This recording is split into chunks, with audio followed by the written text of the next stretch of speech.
can HOA fees be included in the loan as long as they fit within the 74% loan to value limit? All right, guys, the long and the short answer is yes. However, what you have to realize is you're going to have to get an even better deal. So the short answer is yes. However, let's just use really easy numbers. Let's just say $100,000 is the ARV. And so 74%, which would be the loan limit of the after repaired value, would be $74,000. So that means your purchase, let's just say, I know these aren't realistic numbers, but I wanted to keep the math simple.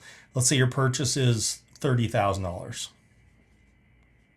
and your rehab is $20,000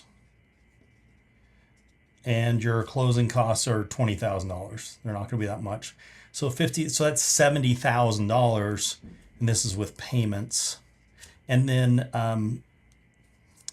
let's see, purchase, rehab, let's call this closing costs, and let's call this like interest is $4,000. Interest, okay?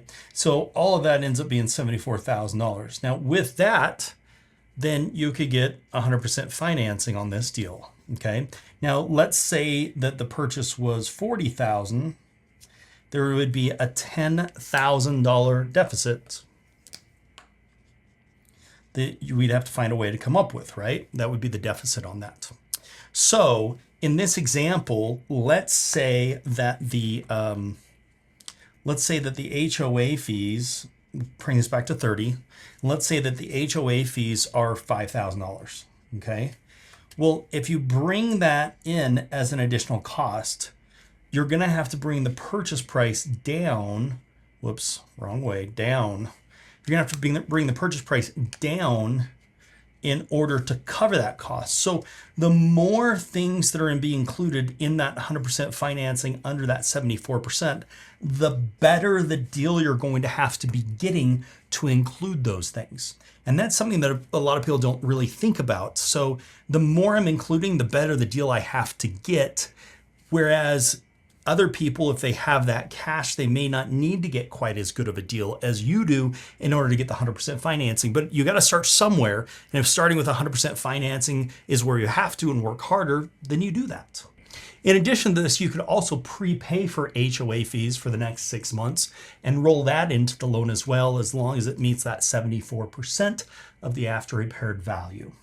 Now, something to think about, if there are past due HOA fees, those need to be paid for by the seller in most purchase contracts, unless you've explicitly agreed that you're going to take those on and pay them at closing. But in most cases, the seller's responsible for paying for everything up until the day you make that purchase, and so they would be responsible. So the past due fees would be something the seller would need to take care of, not something we could roll into the loan, even if it's under the 74% of the after repaired value.